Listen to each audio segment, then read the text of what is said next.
What was that? It's perfect. You want to be that guy?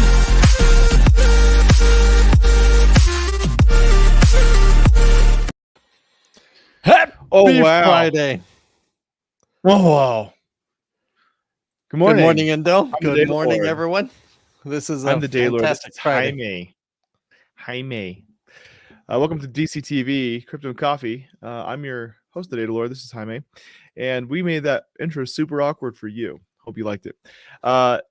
Today is Friday. Hope everyone's celebrating DCA Friday. You want to stack, I'm telling you, like, these low prices on Bitcoin are not going to, like, be here forever.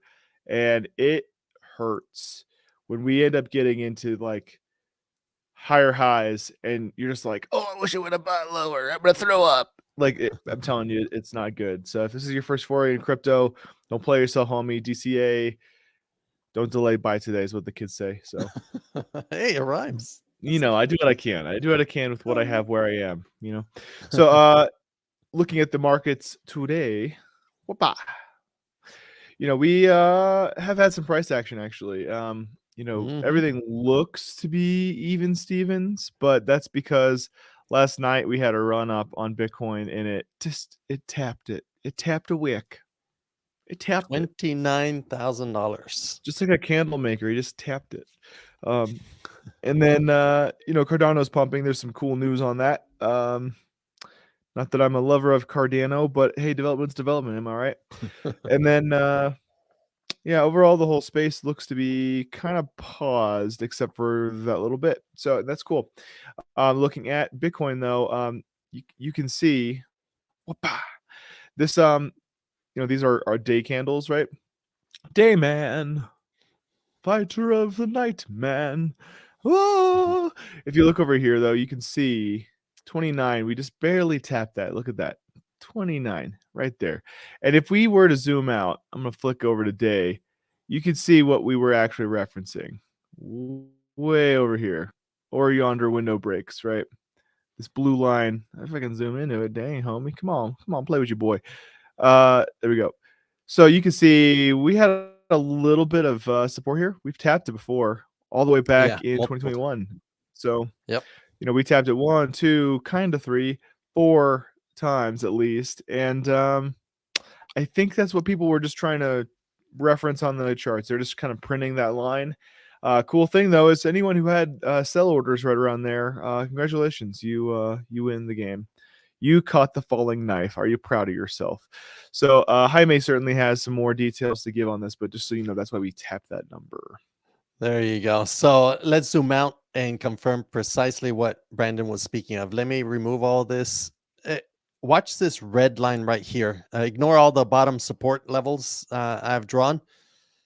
But right now we're on the monthly candle. Monthly candles are the shit for me because it's very hard to fake out monthlies.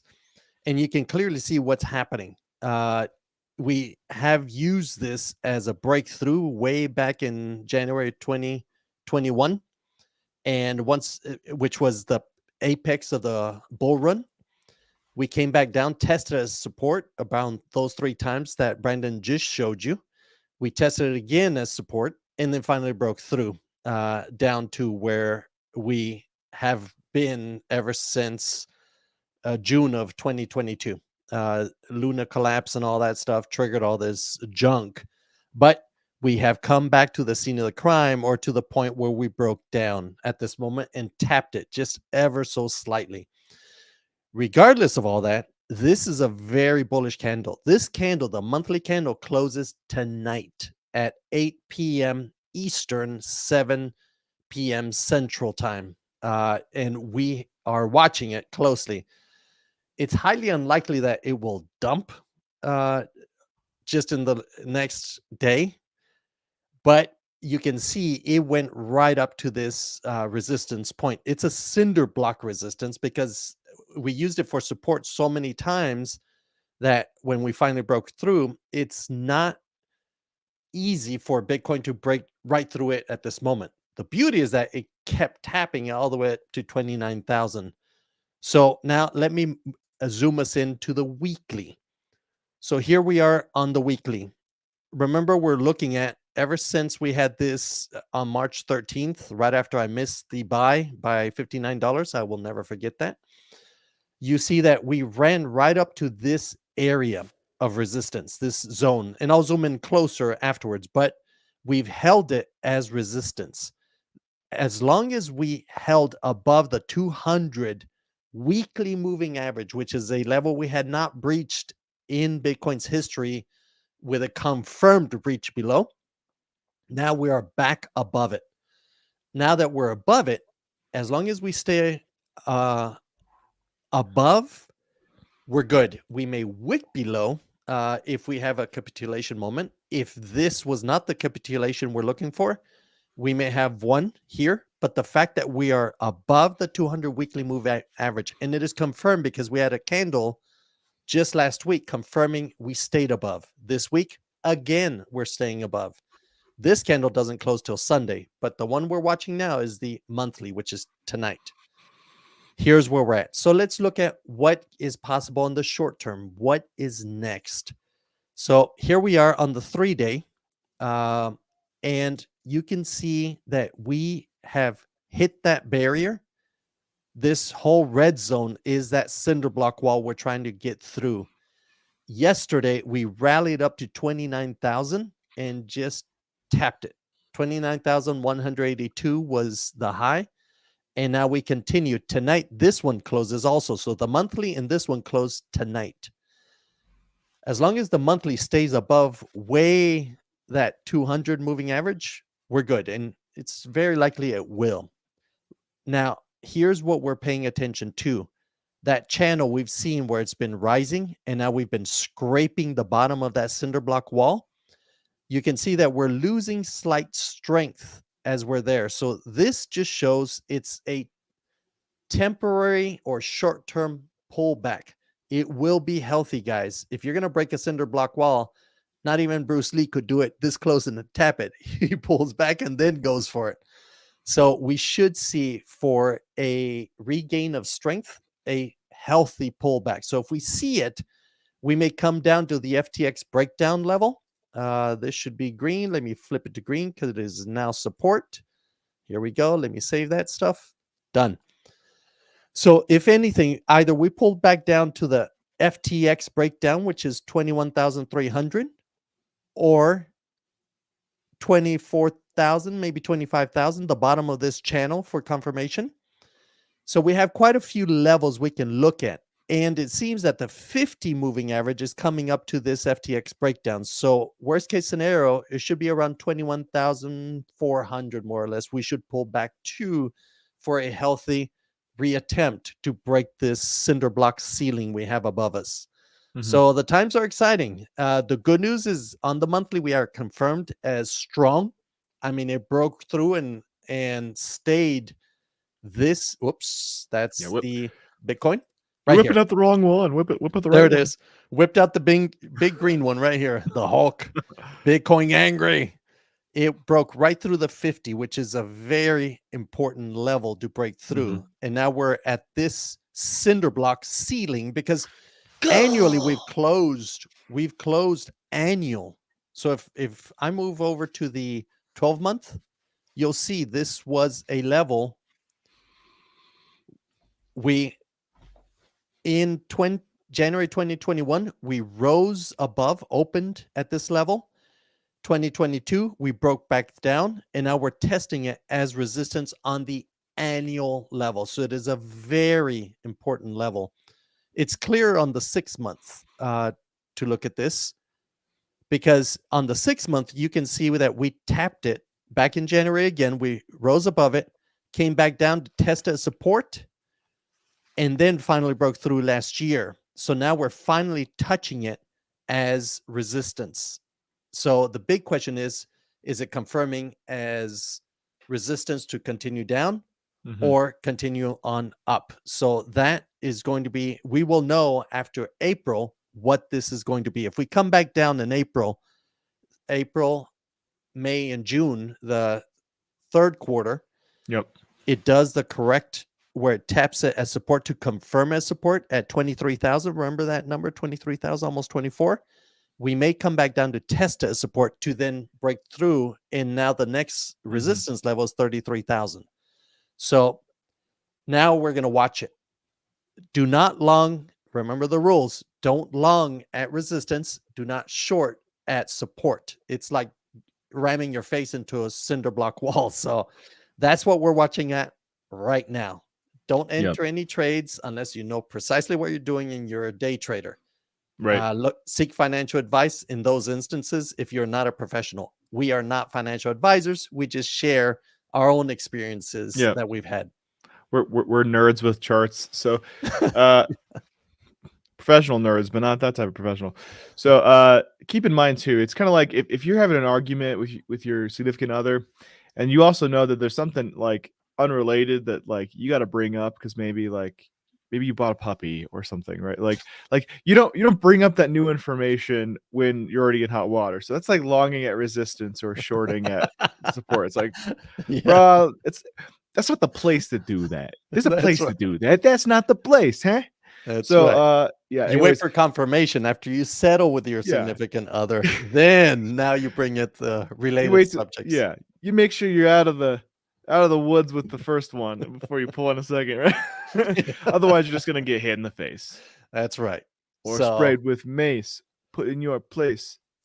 But the good news is that Bitcoin is showing strength, guys. So we're good.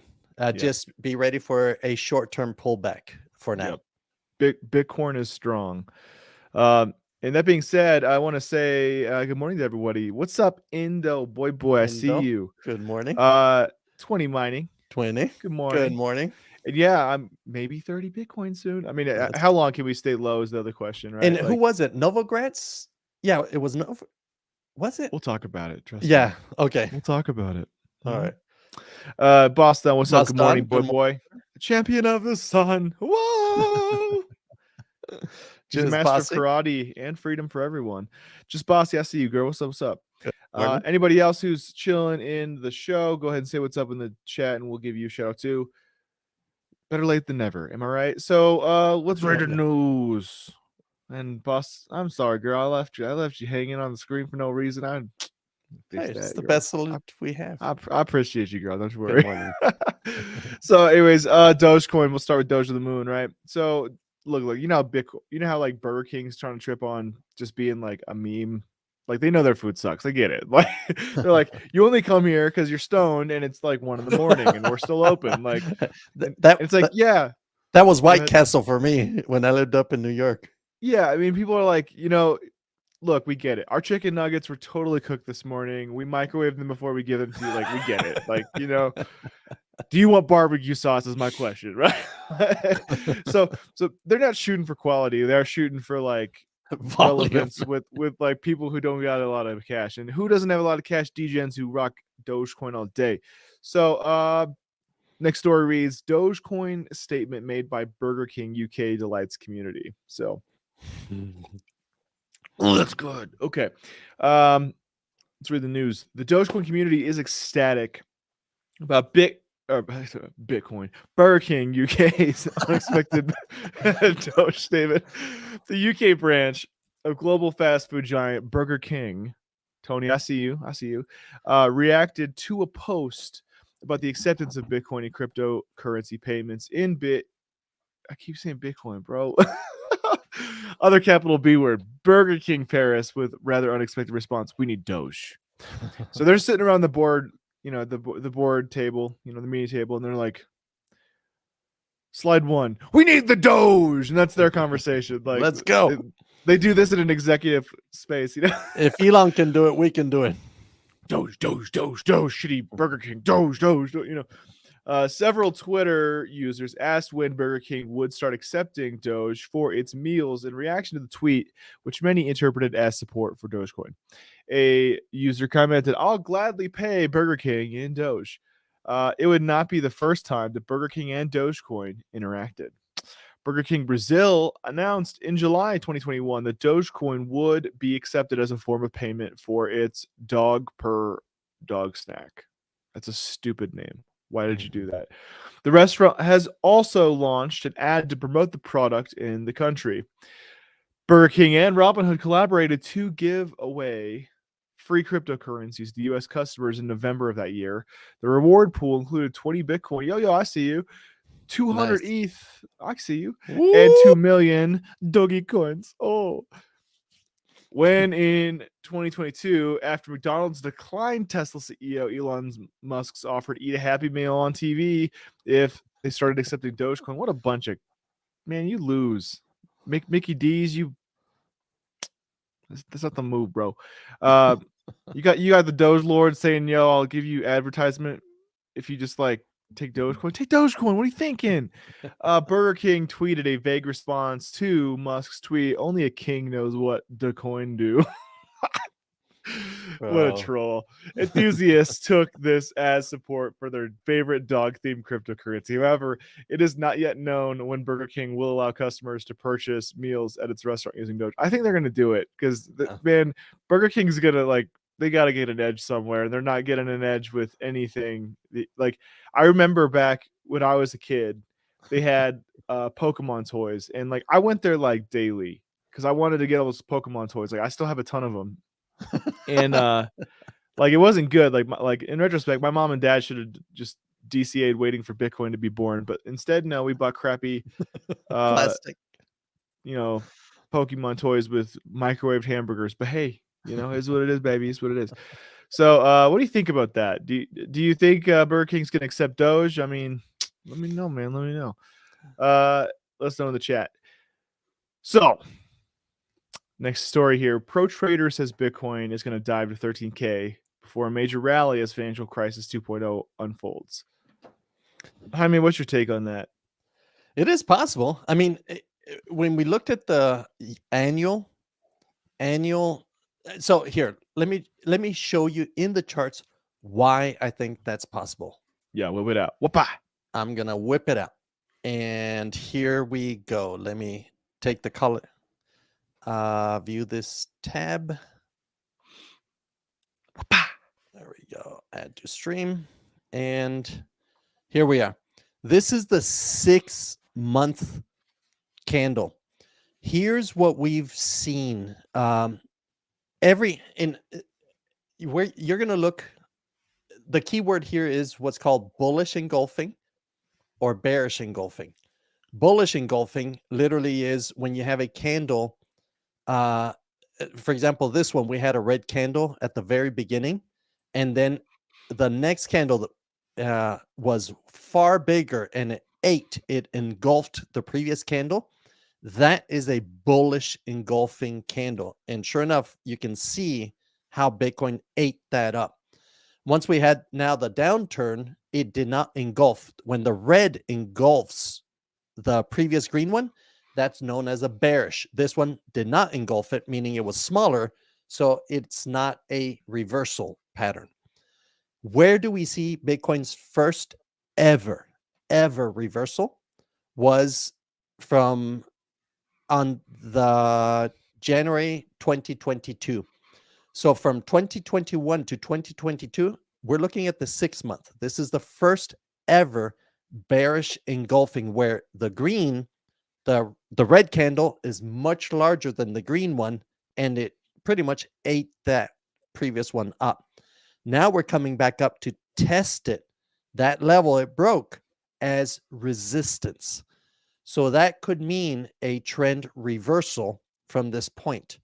So there could be a capitulation. And if you notice the 21 moving average, which usually is a point where you would tap it as a support level, is sitting at 11,137.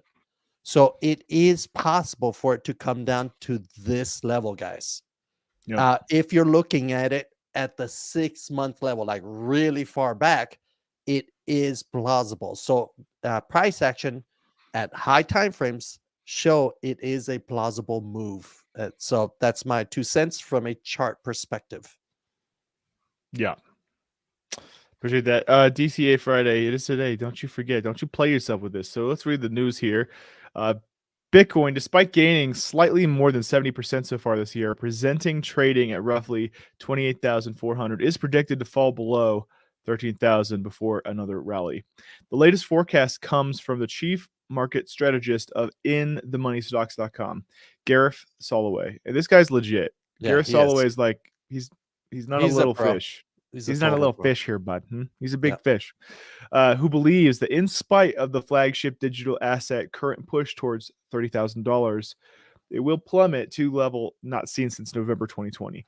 The prediction also comes amidst recent bank failures in the U.S., including Silvergate Bank, Silicon Valley Bank, and Signature Bank, and UBS takeover of Credit Suisse, formerly the second largest bank in Switzerland. Yeah.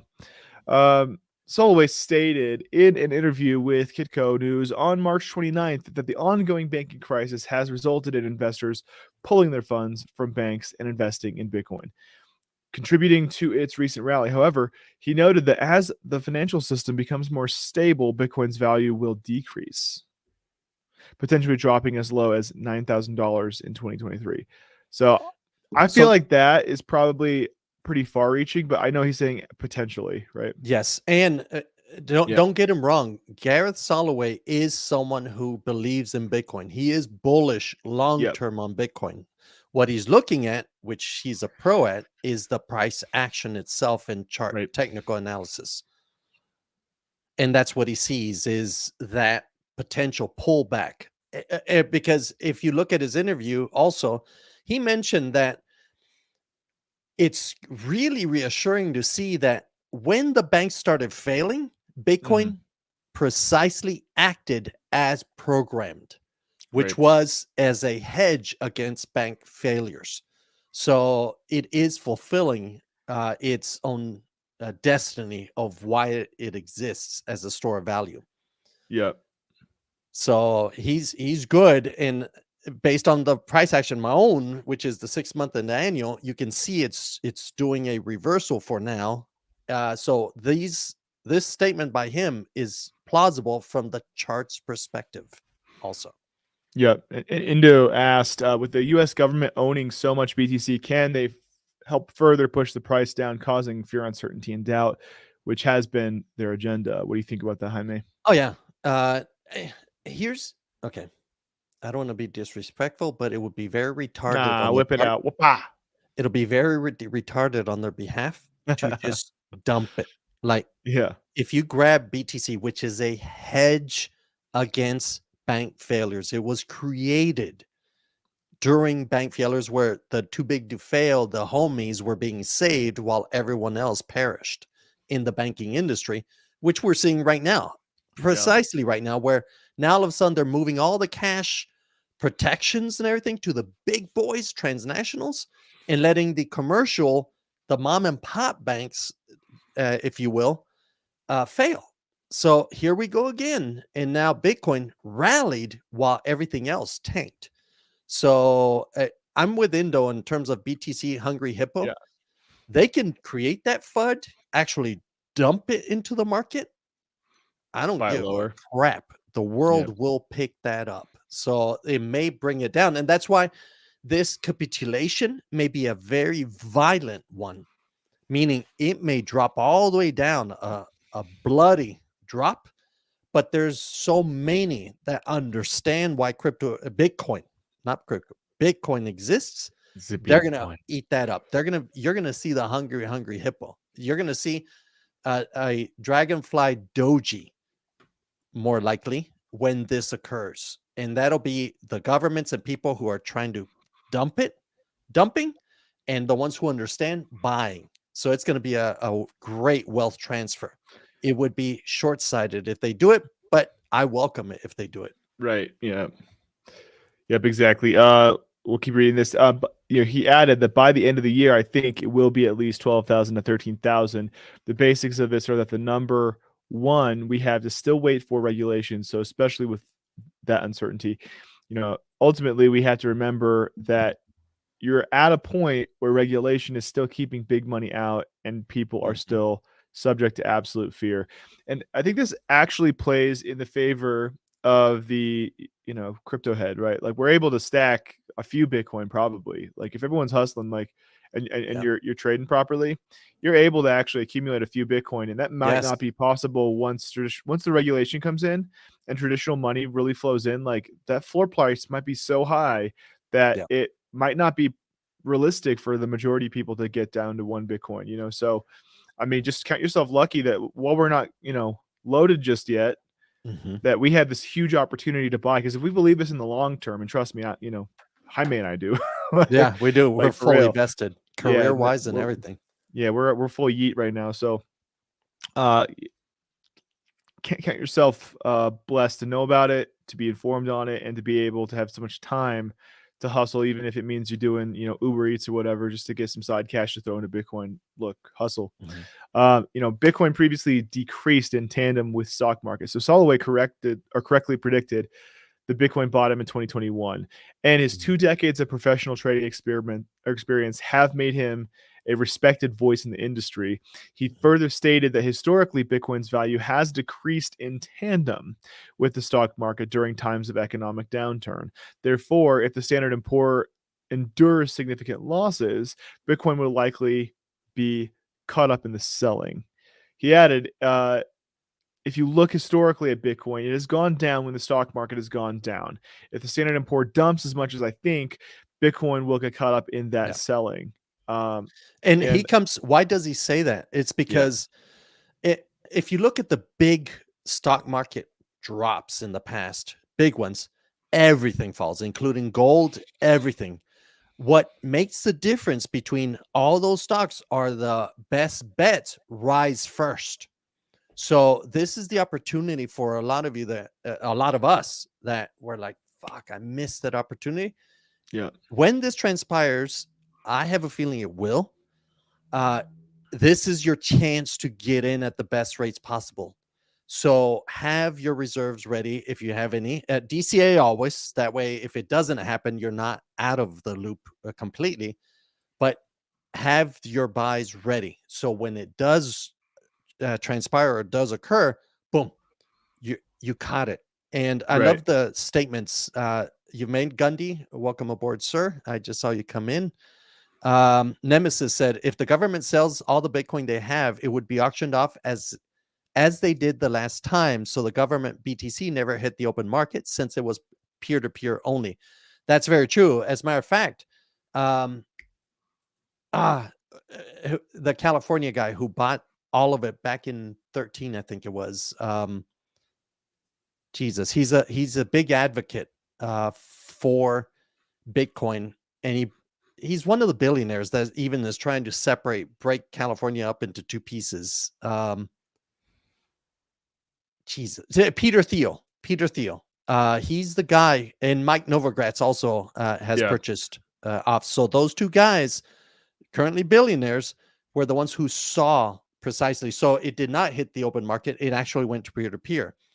So, but if we're seeing this choke point, this open attack right now transpiring or occurring in the market where they are forbidding these banks that were crypto friendly from selling their assets or yeah, unless they dump crypto, that's an open attack to the industry. So like you said, Nemesis, they did it auctioned off before, but if their intent is to crush crypto, they may by design say, okay, guys, now we're dumping it in the public market if it's one Right. of their tactics. So it just be ready for all scenarios. Always plan as if luck is going to be against you and you won't fail. Yep. Yep. And shout outs to Gundy and Nemesis. What's up? Welcome to the show, boys. Good morning. My homie OGs. So this is our headline article. It's got a little brother too. So we'll talk about that. So the block reports injective Eclipse to bring Solana application to the Cosmos ecosystem. So why are we covering this? We're covering this because we love to see inter-blockchain connectivity. When you have two blockchains connecting, it makes both of them more robust. It makes both of them more practical for people to actually build on. Because if they're interconnected, well, what if one has some issues? Well, if one has some issues and they're interconnected, then chances are those assets can be slid over to whatever compatible chain is playing ball. And if there's a killer app on maybe Solana or maybe on Cosmos, then the other application or the other network can benefit from it, and the users get more toys to play with, right? Yep. So let's read this article here. Cosmos-based blockchain injective and development company Eclipse are launching Cascade, an environment that Solana applications can port into in order to access a wider crypto ecosystem. So they're literally making a wrapper, is what it sounds like. It works like this: a Solana application can be deployed on Cascade, which is a layer 2 network on top of injective. Once it's there, other blockchains in the Cosmos ecosystem will be able to interact with the application. This means that many more applications and blockchains will be able to use the application. That's tight, dude. They're creating like a compatibility layer. That's exactly what we need in the space. People creating standards and compatibility layers and protocols. That way things can be standardized and not just be like an experiment island, Mm-hmm. So this is important because Solana applications are written in Rust, a programming language not used by many blockchains. And by the way, Rust is a programming language used because it's really low level. It's super efficient. It's not easy to program in, but things that are programmed in Rust are really fast and take up very little room on the hardware. So programming language not used by many blockchains yet. I'm telling you, it's coming up.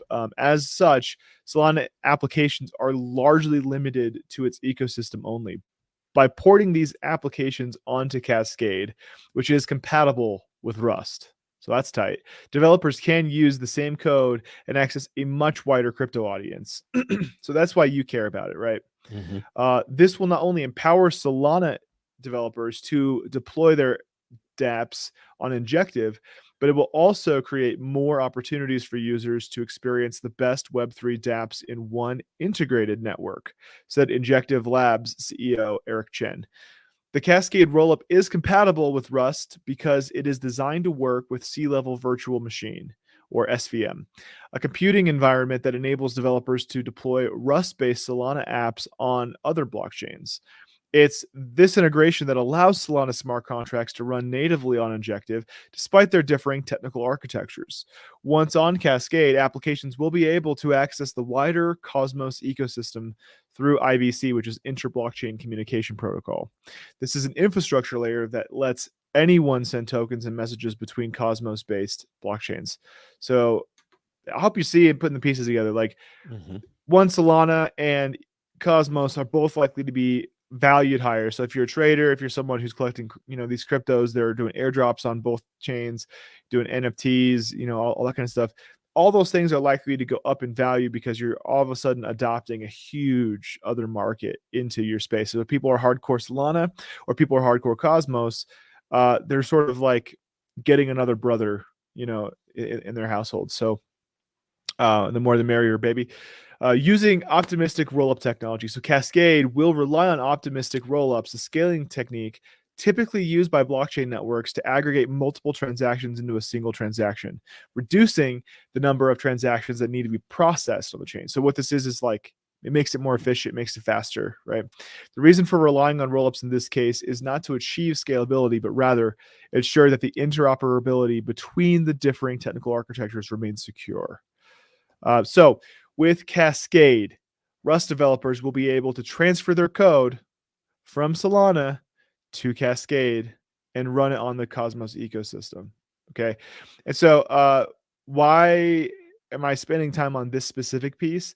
This is kind of what people are doing on Cardano. People on Cardano are taking applications that exist on one blockchain and they're basically refactoring the code into Haskell, which is like a self-auditing programming language that Cardano uses. That's why Cardano claims to be as valuable as it is. And they're just kind of refactoring them to run on Cardano. So in this case, Solana and Cosmos are both saying, hey, dog, we can play that game too, baby. We can play that game. If you want to play that game and you think that's what makes you competitive, we can do that too. And we can do some other stuff you can't do. So, Yeah. Gird up thy loins Me too. and go to war. That's all I wanted to cover on that piece. But what's funny is that same article pops up today with this guy. Cardano users can soon access Ethereum taps directly from ADA wallets. So that same attitude is also happening at the same time, which tells me they're kind of tit for tat right now. There's a little bit of like, I don't know. There's a little bit of rah team, middle finger hazing going on right now. The Cardano community is kind of their own parallel. They're taking apps from other ecosystems, refactoring them, and like, yeah, us too, we do that too. They're not the ones inventing it, they're not the ones polishing it, but they're just kind of copying and pasting it, which I get it. Haskell is self-auditing. You are preventing some errors from happening. I don't know to what degree, but Cardano users can soon access Ethereum. So there's like, what's the biggest ecosystem we can integrate with? Ethereum, which is true. It is. It's a big deal. But it's slow as hell, though. Come on now. So let's read this. Cardano users, oh my goodness. Cardano users can soon access Ethereum dApps directly from ADA wallets. The move will be enabled after a new feature on the Milkomeda on Ethereum Virtual Machine Network goes live. It's a pretty picture. Cardano users will soon be able to access Ethereum Virtual Machine contracts using any Cardano wallet, expanding the network's utility for developers and users. That is thanks to an upcoming feature on the Milkomeda, a network that connects blockchains such as Cardano and Algorand to EVM contracts. We'll get into Algorands once upon a time. We'll talk about it someday, but today's not the day. Milkomeda's Cardano's EVM layer is launching a feature allowing every Cardano user to use EVM contracts directly from any Cardano wallet. That's actually kind of cool. Said Sebastian Guillemont, CEO of Milkomeda, late on Thursday. Milkomeda is soon enabling staking rewards for all EVM users, including smart contract developers. Guillemont stated, adding that staking rewards from Cardano products built on Milkomeda will be paid automatically every 5 days. Okay. Ethereum Virtual Machine, or EVM, refers to an environment in which all Ethereum accounts and smart contracts live, serving as a virtual computer utilized by developers for creating decentralized applications, or dApps. What's up, dog? DApp. When deployed on other blockchains, EVM can allow developers to build dApps and decentralized finance applications similar to the way they would on Ethereum. Okay, do you see the value here now? This is bringing DeFi into like other blockchains, into like Cardano. The feature would allow Ethereum application developers to build on Cardano's network using Solidity. That's actually great because there's a crap ton of Solidity developers. If you're like in crypto and you're a dev, you probably know Solidity. And if you don't, you're probably very specific in a project. But, Ethereum's been around the longest. There's a lot of educational materials for Solidity, so it's out here. The computer language used to code Ethereum without the need for installing new toolkits or learning a new language. And that's the key, right? If you're able to get people with what they're currently skilled at and pull them in, that makes it easier for noobs to come in, because there's actually like people who are like, yeah, I actually had that error before. Here's how it solved the problem. You're not bushwhacking, like Arnold Schwarzenegger in Predator or something, so I can smell them. Such applications can then use solely with Cardano tokens instead of Ether, increasing utility for hodlers. Hodlers. So yeah, what do you think about both of these articles? Like we have Solana plugging into Cosmos, and then on the flip, their competitor, Ethereum and also their competitor Cardano are like, yo, we're hooked up too, dog. Yeah. That means that Cosmos is doing it right. Bottom line, because they are the group that uh, are building that integration. So it doesn't matter where you are or what chain you chose, you can still Yeah. interface with other companies or other organizations or other DAOs, people you want to work with, so your blockchains can work together. So that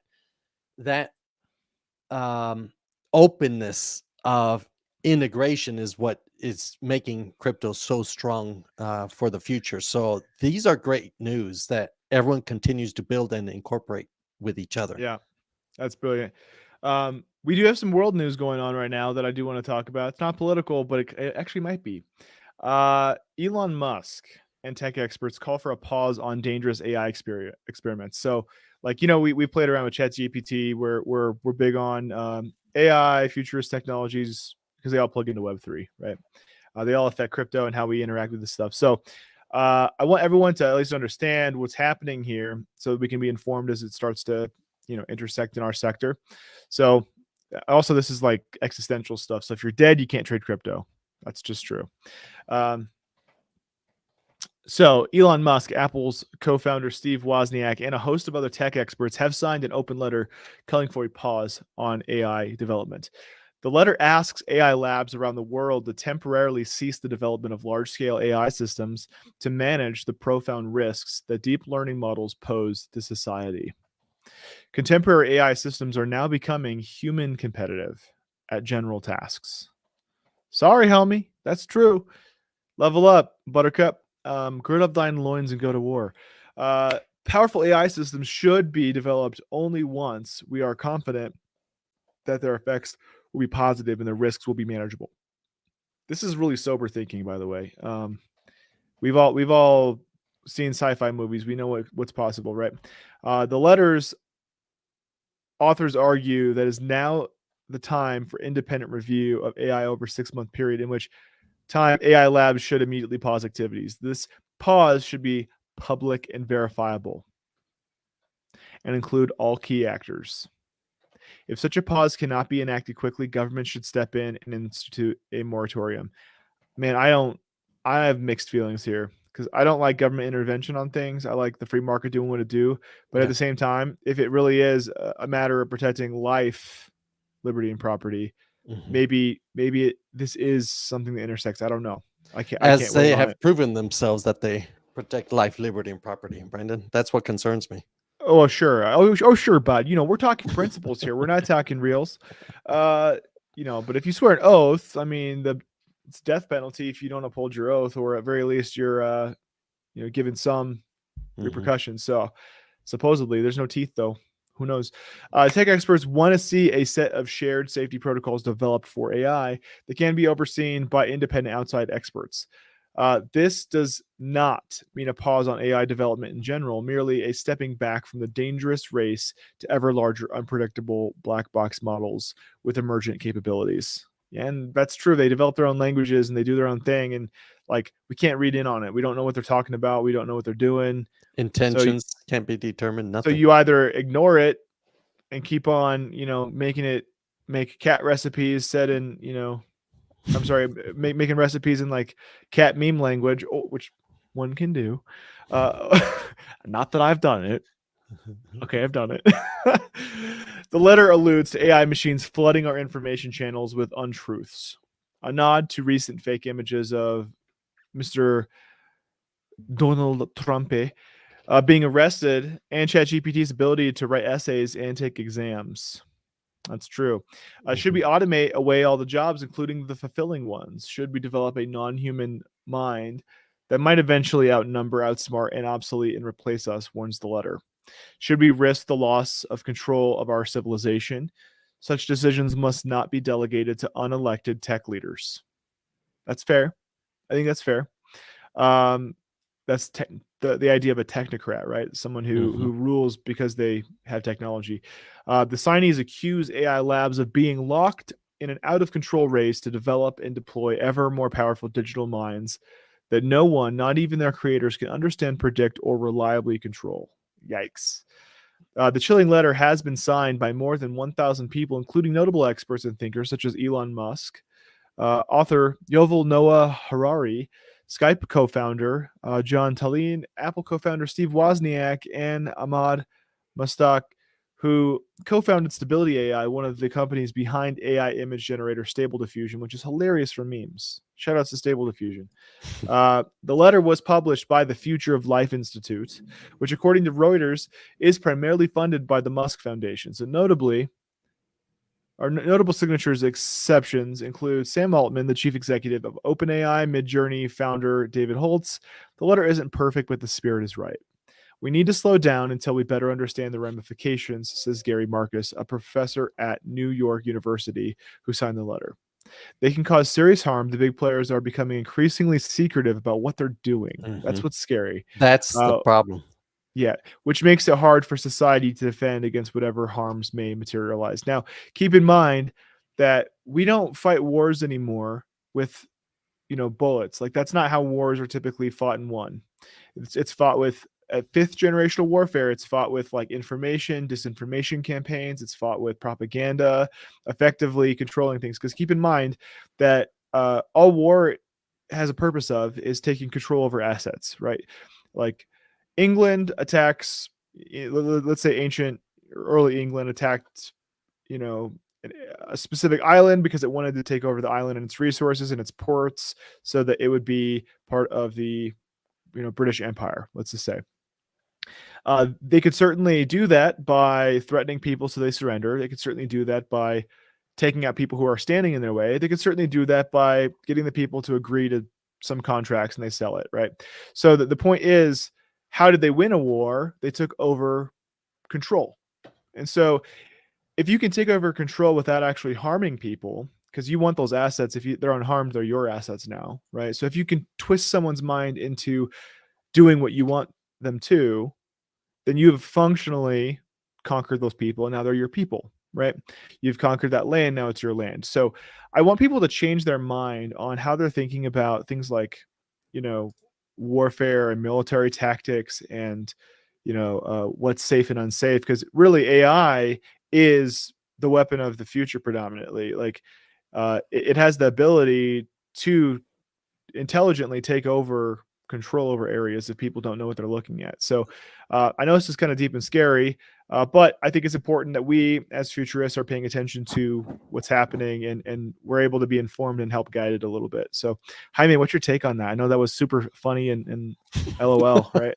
Yeah. Oh, we might all die. Yeah. Like, yeah. That's the problem, though, is they're actually identifying, because there's builders that open it in open, so everyone can audit, make sure it's safe, and the humankind can validate. But the ones that are building in these black boxes, no one can validate intention. No one can validate, are there safety measures? And that's where Elon Musk is trying to address is, guys, don't throw your future into organizations that won't even show their intentions out of it. So it's wise words. I mean, don't Terminator and all these other movies. Yeah, it's like it's people trying to present what if scenarios, and of course those are extreme results. But experiments, yeah.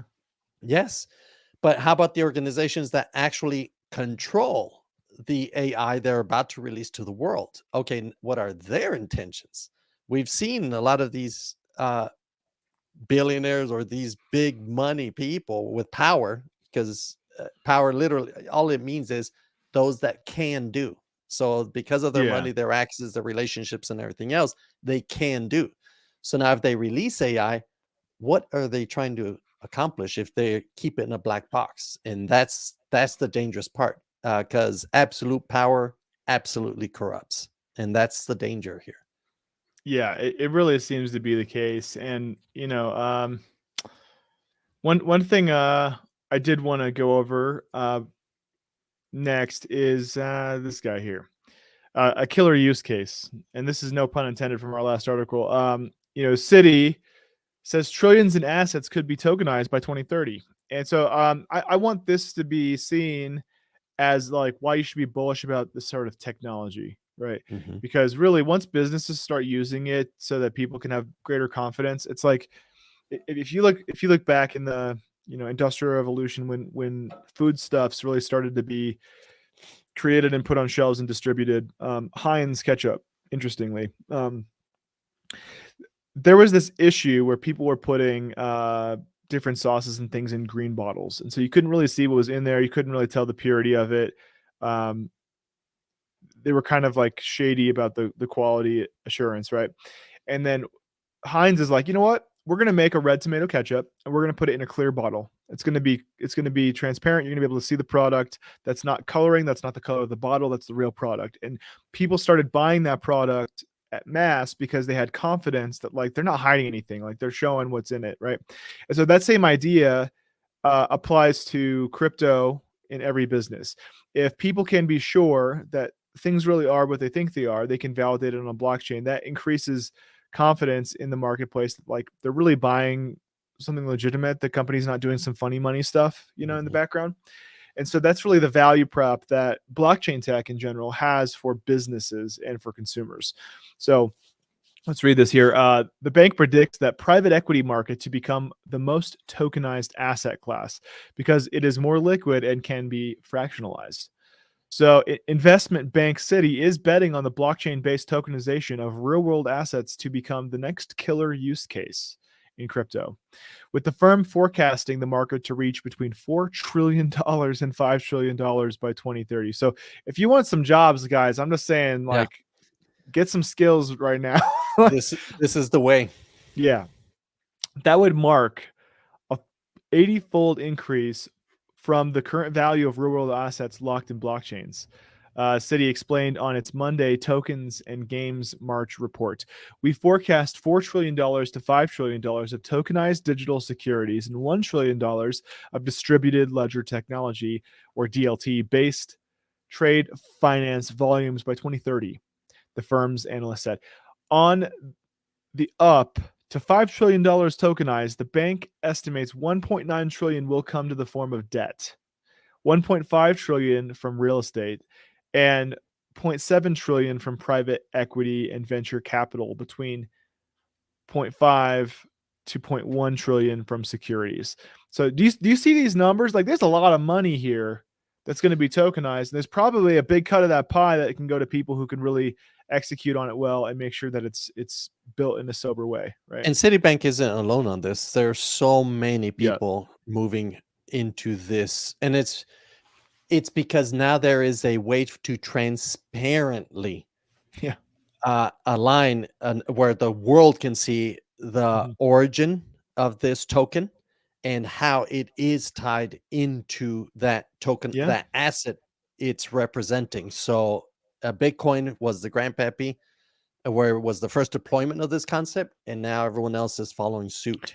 That, and they're also outsourcing. You know how like everyone's moving to like Google Suite and like Office 365, like they're finding software as a service and infrastructure as a service providers. Less and less companies actually have a server closet. It's pretty uncommon actually that a company has a broom closet with a bunch of servers, screwed into the wall. So Yep. Cloud. the point being, this makes it so companies don't have to pay for hardware anymore. They don't got to pay for like, the proof of stake or the proof of work infrastructure. All they do is they throw their assets on it and they're square, right? So they've outsourced that to the professionals. Professionals surely get paid for it, but it's a known expense. Like they know what it's going to cost. So let's keep reading. The research suggests that private equity and venture capital funds will become the most tokenized asset class, capturing 10% of its total addressable market, with real estate coming in next at 7.5%. So real estate is going to be tokenized. And that makes sense. We have all these, like, I don't know if you've ever like bought a house or like gotten an apartment or something, but like they got contracts. You're signing like a stack that's bigger than Jaime's fist, and he has small hands, so that doesn't say much. Just kidding, bro. Kidding. I joke. Your hands are Damn. nice, brother. That's how I use the hands that matter. Okay. My hands are so nice. So private equity markets will likely see fast adoption rates because of their favorable liquidity, transparency, and fractionalized properties, the bank said. So that's what's cool. You can basically buy like a tenth of a house or something, and like you make profits on that. You might not have the cash to ante up, to buy like a whole property, but fractionalized makes it so it's kind of like profit sharing. It's cool. KKR, Apollo, and Hamilton Lane are three private equity firms that have already set up tokenized versions of their funds on platforms like Securitize and Provenance Blockchain and ADDX. So that's kind of dope. I'm just saying, like, pay attention here. If you're at all interested in making some fatty, satoshis off your work, you might want to pick up smart contract programming. You might want to really learn Solidity and some of these tool stacks. And it might not be easy, but there's a lot of resources out there, more than there used to be. So trust me, these are 6-figure jobs. These are heavy 6-figure jobs, probably. So you'll be able to buy a few Bitcoin, a few of them. So Citi said the blockchain tokenization will supersede legacy financial infrastructure. And I sure hope so, because they're still running stuff on Unix and mainframe. Like, did you know that the stock market has stuff running on mainframe still? Yes. They're like, I don't want to touch it. Like, if it goes down, it's a big deal, so they just meltdown, babe. Yeah. So traditional finance assets are not broken, but suboptimal as they are limited by traditional systems and processes, it said. Certain financial assets, such as fixed income, private equity, and other alternatives, have been relatively constrained, while other markets, just public equities, are more efficient. Citi argues the blockchain tokenization negates the need for expensive reconciliation. And I got to tell you, like, as a guy who's done architecture and systems for a long time, that's real. Companies spend a crap ton of money going through their financial systems and doing reconciliation. It's nuts. And they pay people to audit it, and it's really expensive. So this whole system like simplifies all that, makes it cheap. So this is real talk. It prevents settlement failures. That happens too. That's real expensive if that happens. And it makes tedious operations ever more efficient. We have to have this in our finance space. Like, this is a good use case. So the investment bank did, however, acknowledge that there are drawbacks at present, such as the lack of legal and regulatory framework. Dun, dun, dun. Yes. Keep harping on it. Man, we should freaking put a penny in a jar every time we say that. But the beauty is that BlackRock and all these are doing it, meaning it's happening. So they're getting ready. They're developing the technology, but they cannot deploy it until there's regulatory clarity. So we live in clown world, man. Challenges with building the infrastructure and obtaining a widely followed set of interoperability standards. And that's what we've also been talking about. That's what the whole like Solana, Cardano, ETH, Cosmos conversation was about. Like, interoperability means things are connecting, right? So big deal stuff, man. Citi also noted that some industry players remain skeptical too, particularly in light of the Australian Securities Exchange recently scraping its failed $165 million DLT project in November. There are more growing pains to come. Citi added, the bank remains confident that the ecosystem will mature as technology develops. Once this intermediate pseudomorphic straddle state Jesus. Cool, big bro. words anger me. Once this intermediate skeuomorphic straddle state is crossed, the new disruptive technology. Come on, man. Who are these people? So it's true though. Once we have clarity, things will make more sense and you'll see progress. But in the meantime, people are just learning the tech, figuring out how to get in place. So ready, set, go. They already got something to deploy. And we build in the bear markets, baby, don't we? That's right. We build in the bear. So, look. We got Boss on. He's elbow coughing. We got Indo Crypto saying that's a mouthful. That's what she said. And Gundy needs an adult because these words are certainly outside of even my vocabulary. I'll call my mom. Oh, goodness. So anyways, happy DCA Friday. Make sure you do get out there and DCA, even if you're a trader, have a little pocket that you just DCA. Don't play yourself. Also, don't keep your money on exchanges. If you need a ledger, keep your stuff in self-custody, right? Yes. Until next time, I'm the Data Lord. This is Jaime. Have a great over one. here. Great weekend. And Great hope end you of have a good month. weekend, huh? Hope you have a great, tomorrow is April Fool's Day. So if anyone says you should eat this gum they found on the sidewalk, don't do it. It's not good. No, even if it's green. Don't eat the gum. But you know what? It's not. Bitcoin is ending green. Strong. Well, don't March eat is the a gum. strong month. Don't eat the gum is my point, right? And so also, if people say that fish in the toilet, Your audio is gone, bro. Your audio's gone. I can't hear your voice. Bye. Lemon snow cone. It's Friday.